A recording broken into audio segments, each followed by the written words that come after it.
It's the real news. I'm Aaron Mate.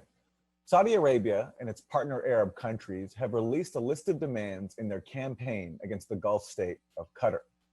These demands include forcing Qatar to cut ties with the Muslim Brotherhood, reduce cooperation with Iran, and close the Arabic news channel Al Jazeera. The Saudi-led bloc gave Qatar a deadline of 10 days to comply. Medea Benjamin is co-founder of CODEPINK and author of the book Kingdom of the Unjust, Behind the U.S.-Saudi Connection. Medea, welcome. Thanks for having me on, Aaron. So when Saudi Arabia and its partners announced this blockade of Qatar a few weeks ago, they cited in part confronting Qatar for its support of extremist groups in the Middle East. But I think this list of 13 demands today lays it pretty bare what their real motive is. What's your take? These 13 demands are just absurd.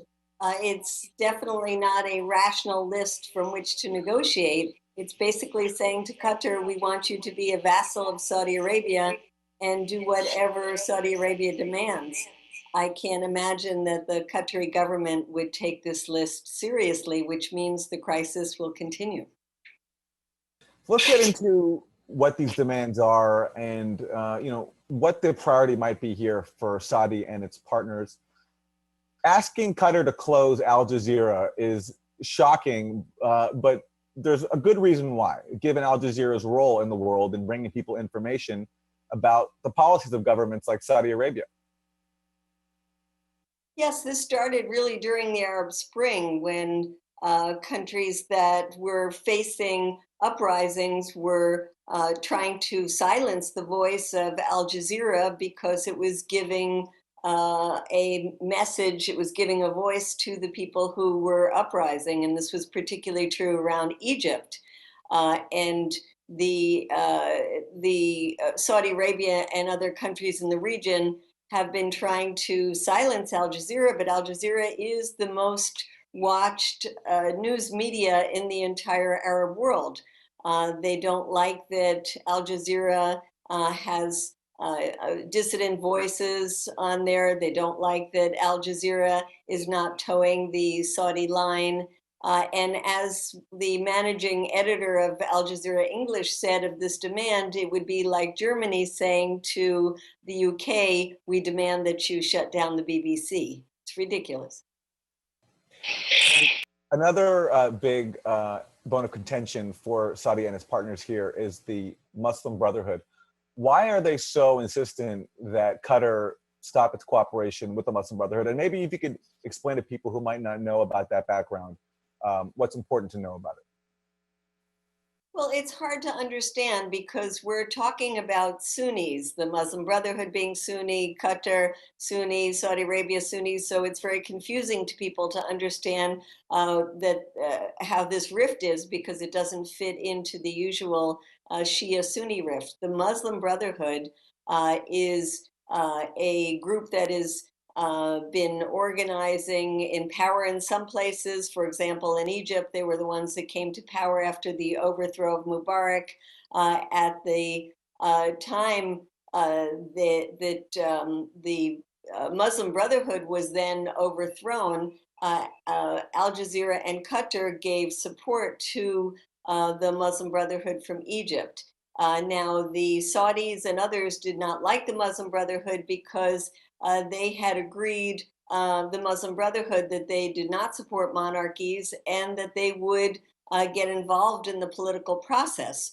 For the Saudis, for example, this is terrible because it says to people that you can have an Islamic government that is voted in, not one that is divine handover from the reign of the kingdom to the next person in charge, like they do in Saudi Arabia.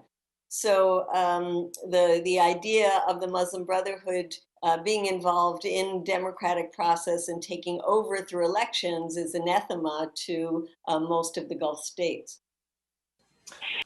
In terms of these Gulf states' demands to Qatar when it comes to funding of militant groups in the region, I mean, on the one hand, the charge is true that Qatar does that. I mean, they were instrumental in the rebellion in Libya that overthrew Muammar Gaddafi, and they play a big role in Syria today.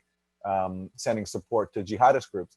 The problem, though, is that, of course, Saudi Arabia and the UAE especially do this too. So on that front, is it just a matter of Saudi Arabia and the UAE wanting to control which jihadist militant groups get the funding and get support, and they want to be able to control them from their own terrain?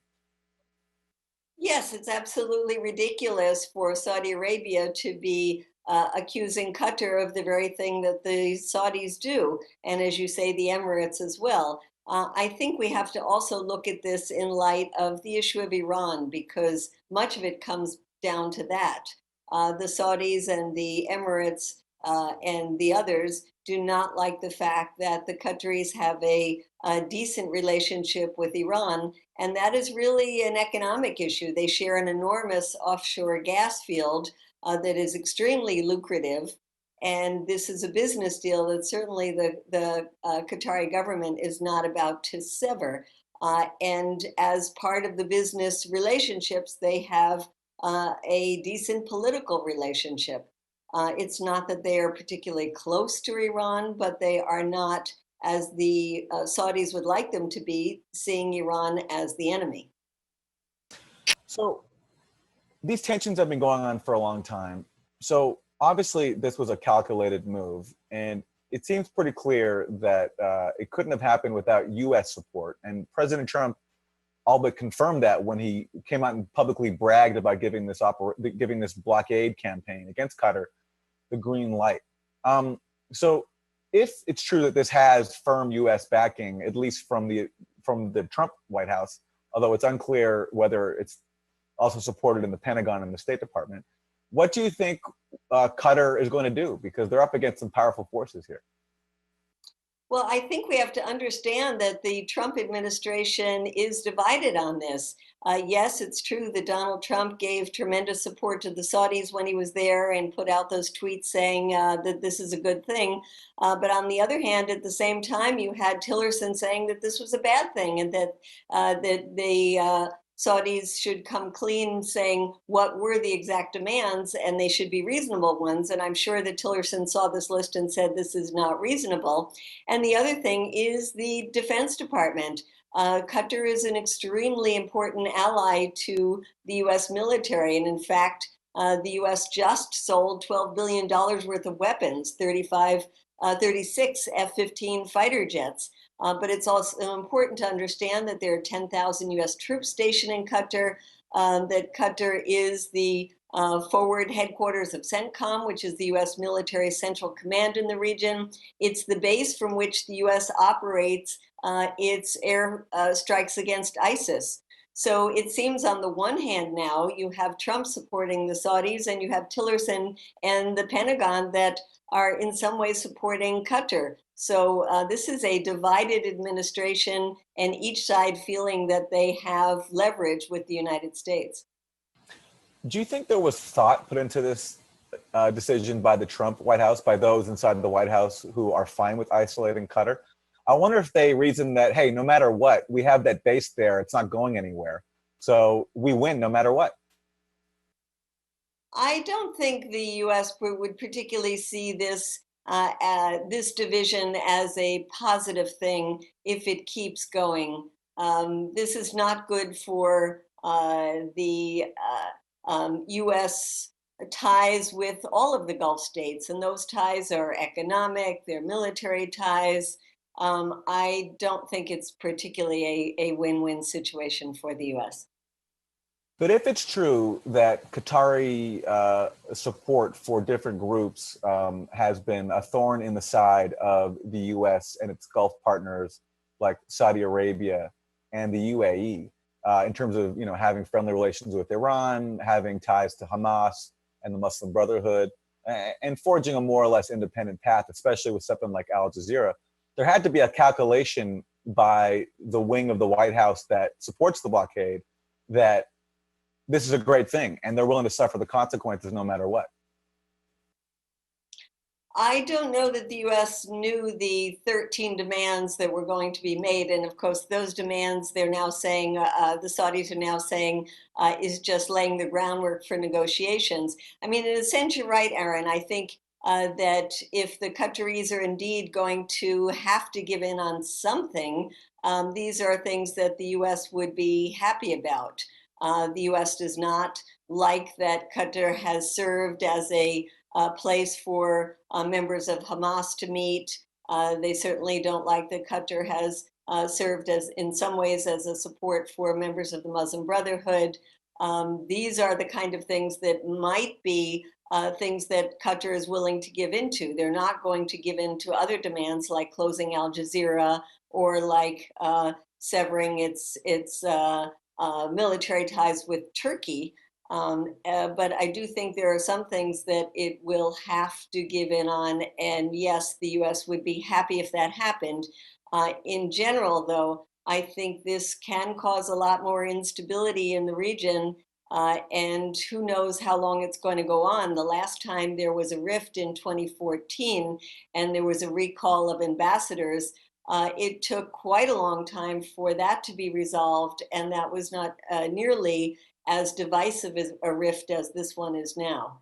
And I'm wondering if you can comment on this list of demands today in the context of the news this week of the replacement of the Crown Prince of Saudi Arabia with King Salman's son, the son who has waged the war in Yemen, this disastrous war that's killed so many Yemeni civilians. The man he replaced, I understand, was at least hesitant about the war in Yemen and also possibly the blockade of Qatar. I think this has the mark of the young crown prince all over it. It is one of those brash moves, just like the move to invade Yemen was such a brash move. And look how that has evolved over 2 years of fighting with no end in sight. I think that the crown prince thought that this was going to be another example of showing the strength of Saudi Arabia, taking what is a tiny nation of Qatar, but an extremely wealthy one, and saying, we will dictate to you the terms in which you will engage with the rest of the world, and particularly with the rest of the Gulf countries. And I don't think it's going to be an easy win, just like in the case of Yemen. I think this is going to drag on for quite a long time. And I do think, though, it is an example of the way the Crown Prince has been acting, and it's a very unfortunate one. Finally, Medea, for people watching this from the US and thinking, well, you know, what does this have to do with us? This is an inter-regional dispute. Can you talk about the significance of what this rift means and the importance of seeing it resolved? For the US military, it's very important because this is such a key base in the region.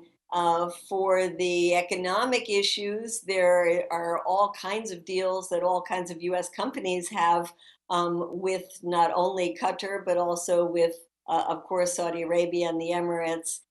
So there is a lot of money at stake.